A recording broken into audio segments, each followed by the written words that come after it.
KT와 LG에 이어서 SK까지 3대 이동통신사가 2만 원대 무제한 음성통화가 가능한 데이터 중심 요금제를 내놨습니다.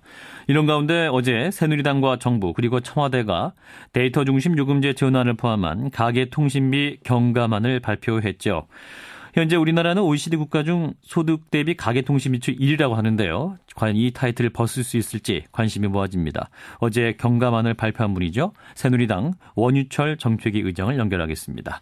의원님 안녕하십니까? 네, 안녕하세요. 원유철입니다. 예, 자 어제 당정청이 데이터 중심 요금제 전환을 포함한 가계통신비 경감안을 발표했는데, 자 어떤 의미가 있을까요? 네, 어제 당정 협의 후에요. 미래부가 1위 사업자인 SKT의 데이터 중심 요금제를 인가했습니다. 예. 그럼으로써 이제 데이터 중심 요금제의 전환이 마무리되었는데요. 어제 정부 여당이 마무리한 데이터 중심 요금제 도입으로 이제 우리나라 이동통신 사업은 30년 만에 거대한 변화를 가져오게 된다고 저희는 전망하고 있고요. 예. 이번 데이터 중심 요금제는 30년 역사의 우리나라 이동통신 산업이 이제 음성 중심 시대의 막을 내리고 데이터 시대, 모바일 시대의 새 장을 연다는 의미가 있습니다. 예. 이번 데이터 중심 요금제는 이제 음성만 필요하신 분들은 음성 통화를 아주 저렴한 요금으로 무제한으로 쓰실 수 있게 기본 서비스화했고요. 또 데이터를 많이 쓰는 분들은 데이터 사용량이 늘어도 비용은 크게 늘지 않도록 만들었죠. 예. 그리고 또 통신사업자들이 2년 약정을 해야만 요금을 그동안 할인해 주지 않았습니까? 예. 그런데 이제 요금은 2년 약정했을 때랑 똑같이 할인해 주면서도 이런 약정의 족쇄를 없애기로 해서 우리 소비자들의 불편과 부담을 덜어드리고자 했습니다. 예. 또 한 가지 좀 더 말씀드릴 것은요. 이렇게 이제 데이터 중심 요금제를 새롭게 내놓게 되어서요. 국민들의 통신비도 크게 줄일 수 있게 되었지만 우리나라 통신 시장과 벤처 생태계에 여러 가지 큰 변화도 함께 가져오게 될 전망입니다. 예, 그렇군요. 예, 우선 휴대전화로 음성 통화를 무제한으로 하게 되니까요. 이제 집전화 같은 유선 전화는 빠르게 사라질 거고요. 또 무선 인터넷 전화로 외국에 유학 중인 자녀들과 통화하는 것도 전면 허용해서 비싼 국제 전화도 필요 없는 시대가 되고요. 예, 알겠습니다. 네네, 자, 의원님. 여러 가지 혜택이 많이 있습니다. 이거 한 가지 더 좀 말씀드릴 게, 예. 또 초고속 인터넷을 저렴한 정액 요금제로 시작해서 우리나라가 초고속 인터넷이 세계에서 최고의 나라가 되었지 않습니까? 예. 거기서 네이버 같은 인터넷 세계적 기업이 생겨나는데요. 이번 데이터 중심 요금제는 이제 휴대폰에서도 데이터를 저렴하게 이용할 수 있게 해서요. 그러한 새로운 기업들이 나올 수 있는 환경을 만들었다는 의미에서도 이번 조치는 30년 이동통신 시장의 틀을 확 바꾼다는 그런 패러다임 전환이라는 얘기를 말씀을 드리는 겁니다. 예, 이제 핵심적인 게 이제 데이터 요금제로 전환했다는 거 아니겠습니까? 예, 그렇습니다. 그리고 무제한 통화 말씀하셨는데, 이제 당정 발표 내용을 보면 이제 최근에 이동통신 3사가 내놓은 데이터 요금제안과 크게 내용상 다른 건 없어 보이고 대동소이해 보이는데요. 그러면 이게 무슨 차이가 있는 건가요? 말씀드렸지 않습니까? 예. 여태껏 쭉 우리가 지금 일일이 전부 말씀드렸습니다만, 예. 가계통신비의 그러니까 지금 제가 말씀드린 거 말고 또 추가로 또 말씀을 원하시는가요? 혜택에 대해서 좀 말씀드렸는데요. 예. 그러니까 제 말씀은 이제 이동통신 3사가 내놓은 데이터 요금제안이 어떤 당정 발표 내용의 영향입니까? 아니면 그게 다른 건가요? 그러니까 발표된 내용에 대해서 이렇게 경감이 됐고 이제 그런 혜택을 많이 보게 된다 국민들이 그 말씀을 제가 설명을 드린 겁니다. 네. 예, 앞으로 이게 정책 방향이 이제 이러한 이제 데이터 중심 요금제로 하면서 그렇습니다. 예, 가계통신비 경감안으로 간다. 이런 정책 방향을 말씀하신 거네요. 그러면 네네네. 예. 자, 그런데 이제 2만 원만 내면 이제 음성 통화가 무제한 가능하다. 이게 이제 획기적인 거 아니겠습니까? 그런데 일각에서는 이제 가계통신비가 많아지는 이유가 또 전화기 단말기 값이 너무 비싸다. 그래서 이제 단말기 가격 인하도 시급한 것이 아니냐 이런 지적도 있습니다. 그렇습니다. 예. 스마트폰이 확산되면서 이 가계통신비의 단말기 값이 차지하는 비중이 점차 높아지고 있는 것이 현실입니다. 예. 그래서 이제 단말기 유통법 시행으로 과거 제조사와 이통사가 그 국내 시장에서 출고가를 부풀려 책정하는 관행이 거의 사라지고 있습니다만 여전히 가장 그 비싼 그 고가 단말기 위주로 유통을 해서요 국민들의 부담이 줄지 않고 있습니다. 예. 그래서 국내 제조사들도 외국 시장에서와 같이 가격은 비싸지 않지만 좋은 성능의 단말기를 더 많이 내놓아야 하고요. 예. 그래서 우리 소비자들의 선택을 할 수 있도록 해줘야 된다고 생각합니다. 예.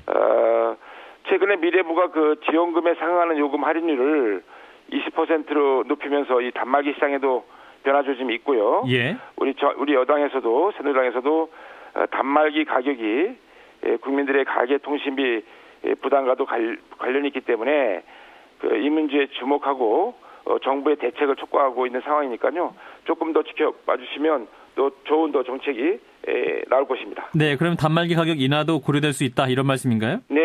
이런저런 지금 선택을 할 수 있도록 저희가 준비하고 있습니다. 예. 자, 그리고 이제 가계통신비 인하 대책이 나오면서 이제 통신비 기본료를 폐지하는 문제도 수면 위로 올라오고 있지 않습니까? 아예 기본요금을 없애자 이런 주장에 대해서 어떻게 보세요?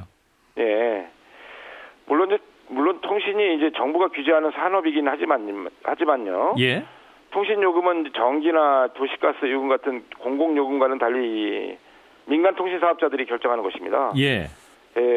따라서 정부는 그 사업자들이 경쟁을 더 활발하게 해서 요금을 낮출 수 있도록 예를 들어서 알뜰폰 사업자들을 육성한다든지, 예. 또 신규 사업자들이 진입하기 좋은 환경을 만들어준다든지, 예. 또 요금 규제를 완화한다든지 하는 정책이 필요한 것이고요. 예. 이번에 발표된 그 데이터 중심 요금제와 같이 새로운 그 요금 경쟁의 틀을 만들어주니까 얼마나 그 통신 요금이나 효과가 큽니까? 그렇지 않습니까? 예. 그래서 그 데이터 중심 요금제 같은 정책으로 접근을 해야 된다고 저희는 보고 있습니다. 예. 따라서 기본료 폐지 문제는 아직 검토될 정도는 아닌 것 같다는 말씀이네요. 네네네. 예, 알겠습니다. 새누리당 원유철 정책위 의장을 만나고 있습니다. 자, 고고도 미사일 방어체계 사드 문제를 좀 여쭤보겠습니다. 네. 예, 이제 존 케리 미 국무장관이 이제 방안을 해갖고 이제 배치 필요성도 언급을 했고 또 이어서 커티스 스케퍼로티 주한미군 사령관도 이제 어떤 시점이 배치가 적절할지 고려하고 있다. 또 양국이 개별 검토하고 있다. 이런 내용도 알려지고 있지 않습니까? 네네. 예, 그리고 이제 이 정도 상황이면은 우리 정부도 명확한 입장을 발표해야 되는 것이 아니냐 이런 지적이 나오고 있어요. 어떻게 보세요? 네. 지금 북한의 위협이 현실로 다가오고 있지 않습니까? 예. 사드 배치에 대해서는 저는 기본적으로 찬성을 했고요. 예. 이제 우리 정부도 전체적인 선택을 이제 해야 되겠죠. 예. 조만간에 대통령께서 한미 정상회담을 하게 되실 겁니다. 이제 미국을 방문하시니까요. 예. 그래서 이와 관련된 여러 가지 핵심 문제를 다룰 텐데, 예. 이런 안보와 관련된 문제도 다룰 거로 보고 있고요. 예. 아마 이런저런 최종적인 선택과 결단을 하기 전에 신중하게 종합적으로 검토를 하고 있는 것으로 알고 있습니다. 예, 그러니까 유승민 원내대표의 경우도 사드 배치를 6월에 있을 한미 정상회담의 의제로 삼아야 한다 이런 주장인데 같은 입장이신 거죠? 네, 지금 북한이 최근에 예. 이 잠수함 발사 탄도 미사일까지 시험 발사했지 않습니까? SLBM이라는 것이요. 예. 그래가지고 북한의 핵과 미사일에 대한 위협이 상당 수준으로 지금 발전돼 나가고 있고요. 예. 또 다양한 형태로 도발하고 있기 때문에 우리 정부와 또 우리 여당 입장에서는 국민의 생명과 재산을 지키는 것이 가장 우선적인 사명이 아니겠습니까? 임무가 예. 아니겠습니까? 예. 그런 차원에서 우리 국민들의 생명과 재산을 지키기 위한 모든 수단과 방법에 대해서는 전폭적으로 우리가 지원을 해야 되고 또 우리가 준비를 해야 된다고 보고 있습니다. 예, 따라서 그러면 한미 정상회담에서 사드 배치 여부가 결론을 내려질 수도 있다 이렇게도 보십니까 그러면? 네, 필요한 모든 의논을 할 수가 있죠. 네. 예. 자, 그런데 이제 이 사드 고고도 미사일 방어체 이거 우리 한반도 지형에 적합한 무기체계인 것은 맞냐? 이런 논란도 있지 않습니까? 현재 북한의 핵과 미사일이라는 도발 수단에 대해서 예. 우리 군 당국이 갖추고 있었던 또 갖추고 있는 대형 무기 시스템이 이제 킬체인 시스템하고 예. 한국형 미사일 방어 체계라는 KAMD입니다. 예. 주로 이제 북한의 지상에서 도발하는 경우를 대비해서 만든 대응 체계인데요. 예.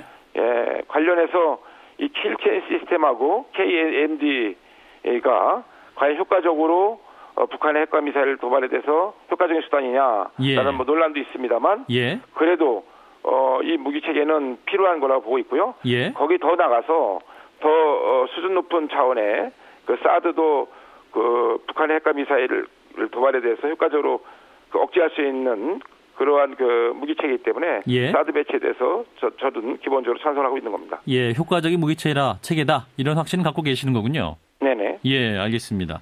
자, 국무총리 이제 인선 문제가 지금 또 도마에 오르고 있는데 지금 공석이 된 지 한 달여가 지나고 있지 않습니까? 네네. 자, 국정 공백 우려되는 상황인데 어떻게 보십니까? 대단히 뭐 안타까운 상황이죠. 그리고 예. 바람직하지도 않고요. 예. 국무총리 공석이 장기화되는 것은 국정 운영에 결국 바람직하지 않은 상황이지만 지금 뭐 현실적으로 그 국회 인사청문회 통과도 해야 되고요. 또 여러 가지 지금 국정 개혁까지 하고 현안들이 많이 있지 않습니까? 예. 이런 것들을 슬기롭고 지혜롭고 또 소통을 잘 해나가면서 풀어야 나가야 할 최적의 인물을 찾는 중이기 때문에 예. 시간이 좀 걸려도 좀 일찍 결정해서 잘못된 선택을 하는 것보다도 조금 시간이 걸려도 최선의 선택을 하는 것이 지금 상황에서는 맞지 않나라고 보고 있고요. 예. 아무튼 너무 늦어서는 안 되겠죠. 예, 예. 그래서 최선의 인물을 찾느라고 지금 신중 모드로 진행되고 있는 것 같습니다. 예, 그럼 언제까지 결정될까요? 금주 내 혹은 5월 네. 내는 결정될 수 있을까요? 조만간에 뭐 바로 발표가 되지 않겠습니까? 예. 지금 뭐 인선이 막바지에 왔다고 얘기는 들었습니다만 너무 오래 끄는 것이 바람직하지 않기 때문에 조만간에 선택을 하지 않을까 이렇게 인사권자가 그렇게 지금 전망하고 있습니다. 예, 알겠습니다. 말씀 여기까지 듣겠습니다. 고맙습니다. 네, 감사합니다. 네, 새누리당 원유철 정책위 의장이었습니다.